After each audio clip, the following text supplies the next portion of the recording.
The morning I drove 2 hours down the 401 to surprise my daughter with a batch of butter tarts. The ones she's been asking me to make since she was 7 years old, and found her on her knees at someone else's feet. I understood that the worst mistake of my life wasn't buying her that condo. It was believing that a safe address was the same thing as a safe life. She didn't hear me come in. I still have a key. I insisted on keeping one when we signed the papers, just in case. I let myself through the lobby, took the elevator to the 4th floor, walked down the hall the way I'd done a dozen times since she moved in, and pushed open the door to find a living room I barely recognized. There were shoes piled by the entrance. Not 2 pairs, not 4. I counted 7 sets before I stopped counting. The coffee table was buried under empty cups and someone's crossword puzzle books. A duffel bag sat half unzipped against the wall. The television was playing something loud, and sprawled across my daughter's gray sectional, the one she'd bought herself, carefully, after months of saving, were 3 adults I had never seen before in my life. My daughter was in the kitchen. She had her back to me, standing at the stove, something in a pot while someone shouted from the hallway about needing more towels. She looked smaller than I remembered. Her shoulders had that particular curve that I recognized from the end of her first marriage, when she used to sit at my kitchen table, not eating, just holding a mug of tea and staring at the wall. She turned around when I said her name, and I saw the dark circles under her eyes before I saw anything else. I'd had a plan for the morning. Make tea, share the butter tarts, sit at her little table by the window that overlooks the courtyard. Instead, I set the container down on the counter, took her gently by the wrist, and said, "Come outside with me for a minute." She started to say she couldn't. She had to watch the pot. Someone needed lunch. I looked at her hands, red and cracked at the knuckles, the nails cut very short, and I said, "The pot can wait." We went down to the courtyard, just the 2 of us. It was a cool October morning still. She hadn't grabbed a jacket. I gave her mine without asking, the way I used to when she was small and we'd forget hers at home. She talked for 40 minutes. She told me everything, and I stood very still and listened to every word. Her husband's mother had called in early September, she said. There'd been a water leak in the apartment building where she lived, and the whole 2nd floor was being gutted for repairs. It would take a few weeks, maybe 3. Her husband had asked my daughter if his mother could stay with them while the work was done, just for a few weeks. My daughter had said yes. His mother had arrived the first Saturday with 2 large suitcases and an air of someone who expected to be comfortable.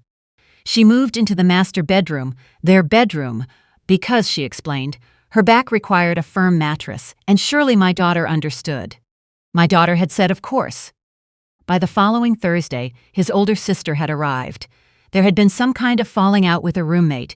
She needed a place for just a few days, just until she sorted herself out. She took the 2nd bedroom. My daughter moved her own things out into the hall closet and started sleeping on the pull-out sofa in the living room. The week after that, his younger brother came up from Windsor with his wife and their 2 boys, aged 6 and 9. They were passing through on the way to visit friends in Toronto and ended up staying. They were still there. It had been 3 weeks. "And your husband," I asked, "what does he say?" My daughter looked down at the dead grass by her feet. He said they were family. He said the place was big enough. He said she was being sensitive when she tried to tell him how she felt. He'd been staying late at work most days. She said it with the careful flatness of someone who has stopped asking certain questions, and by the time he came home, his mother had already framed everything in terms of what a thoughtful daughter-in-law would and wouldn't do. I asked her who had been buying groceries. She'd spent just over $1,800 in 3 weeks, cash from her own account. His mother had commented twice that the store-brand yogurt wasn't the kind she preferred. I asked her when she had last slept in her own bed. She didn't answer, which was answer enough. I need to stop here for a moment and tell you who my daughter is, because she is not someone who should have ended up in this position. She is a grown woman in her late 30s. She is intelligent and funny, and she makes the best rhubarb crumble I have ever tasted. But she spent 11 years married to a man who had a very particular talent for making her doubt herself. Never with raised voices, never in ways that left marks, just a steady drip of small corrections and quiet dismissals until she genuinely believed that her own comfort and her own judgment didn't count for much. She left him 4 years ago. It took her most of those 4 years to stop flinching when someone disagreed with her. I had worked for 31 years as a librarian with the Waterloo Region District School Board. I had a modest pension, a house paid off, and a line of credit I had never once used. When my daughter came through the side of that marriage, when I saw her finally begin to look like herself again, I made a decision. I contacted a real estate agent. I found a 2-bedroom condominium in a quiet neighborhood in Guelph, 12 minutes from a grocery store and a park and a bakery, where she'd started picking up part-time hours. The price was $480,000. I put $110,000 down from my savings and took on a mortgage for the rest. I made sure, when we sat with the lawyer, that the title was registered solely in my daughter's name. Just hers. I'd been advised it was cleaner that way, and I agreed. I had my own reasons for knowing that a woman should have at least one thing in this world that belongs entirely to her. When I handed her the keys, she cried. I cried too. We stood in the empty living room on a gray February afternoon, and she said, "Mom, I can't let you do this." And I said, "You didn't let me, I chose to." She had been living there for 14 months when she met her husband. He'd been at the same community fundraiser for the local food bank. She'd been volunteering. He'd been there with a friend. He was warm and attentive, and he seemed genuinely to find her funny. They were married 6 months later, which I thought was too fast. But I also thought it wasn't my place to say so, because she was nearly 40, and she had already spent enough time waiting to feel safe. I had liked him in the beginning. I want to be fair about that. Now I stood in a courtyard in Guelph with my jacket around my daughter's shoulders, listening to her tell me she'd been sleeping on a pull-out sofa for 3 weeks because she didn't want to seem unwelcoming, and I felt something rise in me that I haven't felt in quite that since she was 15, and her science teacher told her she probably wasn't cut out for advanced math. I told her to go back upstairs. I told her to make herself a cup of tea just for herself and sit down. I said I would handle the pot on the stove. She looked at me the way she used to look at me when she was little and something had gone wrong at school. "What are you going to do?" she asked. "I'm going to have a conversation," I said. When I came back through the door, his mother was standing in the kitchen, tasting the soup my daughter had been making. She had a proprietary way of standing, feet a little apart, one hand resting on the counter, as though the counter had always been hers. She turned when she heard me and smiled with the particular warmth of someone who has not yet decided if you're a threat. "You must be her mother," she said. "She talks about you." "Yes," I said, "and this is her apartment." The smile stayed, but something behind her eyes shifted slightly. I introduced myself to the others in the living room. I was polite. I took the soup off the burner, put the lid on, and turned the heat down. Then I stood in the living room doorway and I said, in the kind of voice I used for 31 years with children who were testing boundaries, "I need everyone's attention for a few minutes." His mother came out of the kitchen. His sister looked up from her phone. His brother's wife nudged his brother, who had been half asleep on the sectional. I said, "My daughter purchased this condominium 14 months ago. Her name is on the title. She is the sole registered owner. Her husband's name is not on the deed, and neither is anyone else's. This is her home, and for the past 3 weeks it appears it has not felt like her home."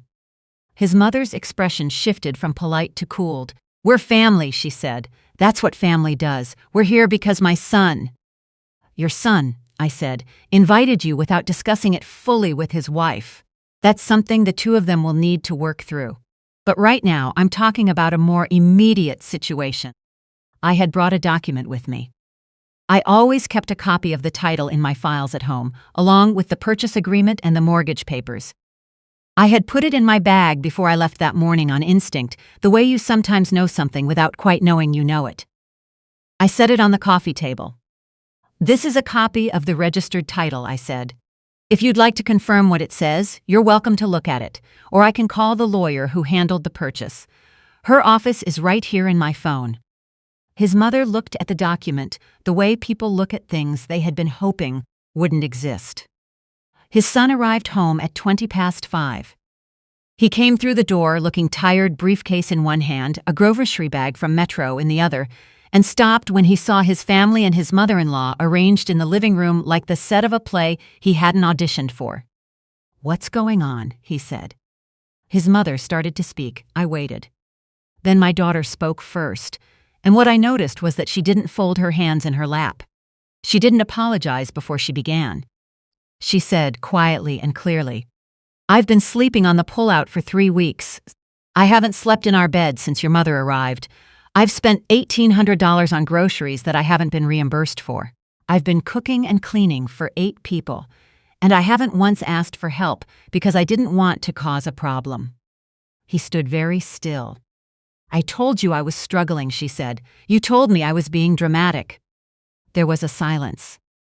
His mother began to say something about how the situation had been mischaracterized, how she had always treated my daughter with respect, how this was exactly the sort of thing that happened when outside influences got involved in a marriage.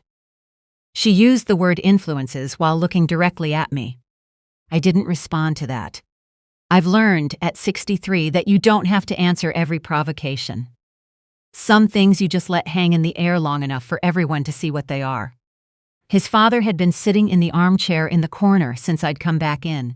He was a quiet man, the kind of quiet that isn't peace, but more like a long habit of staying out of the way. He cleared his throat. We all looked at him.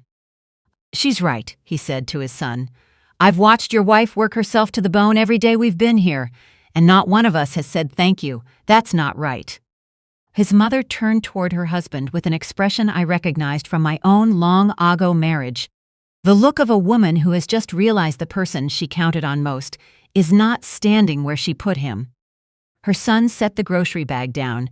He looked at his mother, then at his father, then at my daughter. "You should have told me," he said to her. "I did," she said, 3 times. He sat down on the arm of the sofa. He put his elbows on his knees and stared at the floor for a long moment. Then he said, "Mom, I think you need to find somewhere else to stay while your building is sorted. I'll help you look tonight. But you can't stay here." His mother stood up. She said the things people say when they've lost an argument and need to preserve some dignity on the way out the door. She said she hadn't realized they were unwelcome. She said she supposed she'd find a hotel. She said she hoped her son understood what he was choosing. He said he understood fine, and that he hoped she would too. It took most of the evening for everyone to pack. His sister took a phone call in the hallway that I tried not to listen to. His brother's wife told the 2 boys it was time for an adventure. And the boys, who were genuinely lovely children and had no idea any of this was happening, seemed excited about the possibility of a hotel pool. His mother moved through the rooms with the deliberate dignity of someone staging a very long, very meaningful exit. When the door finally closed behind them, the silence in the apartment was enormous. My daughter sat down on the sectional in the space where she'd been sleeping for 23 days and put her head in her hands. Her husband sat beside her. I went to the kitchen and put the kettle on because I needed somewhere to be. I could hear them talking quietly. At some point I heard her cry, the real kind, not the careful kind she'd been doing earlier. At some point I heard him say her name, just her name, the way people say a name when they are trying to put something right with 2 syllables that cannot hold all the weight they're being asked to carry. I made 3 cups of tea and brought them in.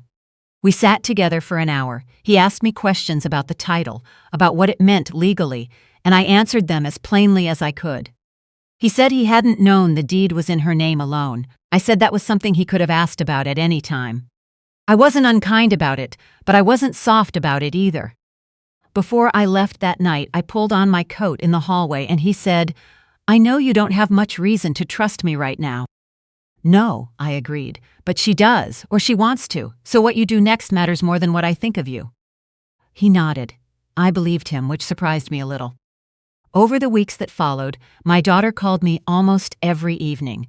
She and her husband had found a couples therapist through the provincial referral line. They were on a wait list, but someone had a cancellation and they got in within 10 days. She said the therapist had used the word enmeshment to describe his relationship with his mother, and that he had spent 20 minutes being very quiet while the therapist explained what that word actually meant. His mother sent a card, a physical card through the post in a cream envelope with neat handwriting. It arrived on a Tuesday. My daughter read it to me over the phone. It was short, 3 paragraphs, and it acknowledged specifically the grocery money and the lost sleep in the bedroom. It didn't explain or excuse. My daughter said she'd read it 4 times. I told her to put it somewhere safe, because words on paper matter more than words said in a room, and people who are capable of putting something honest like that in writing are at least making the effort to be better. I drove back to Guelph in late November. My daughter had rearranged the living room, moved the sectional so it faced the window, gotten rid of a chair that had belonged to no one in particular, added a lamp she'd found at an estate sale on Woolwich Street. The pull-out sofa had been donated to a shelter downtown. The bedroom had fresh curtains. She'd set up a small folding table in the corner of the kitchen where she was beginning to experiment with wholesale orders for her baking. There were sample boxes on the counter, labeled and neat. She showed me a spreadsheet she'd made, columns for ingredients and margins and potential clients, and she explained it all with the quiet confidence of someone who has recently remembered that she is, in fact, quite capable. We ate lunch at her little table by the window.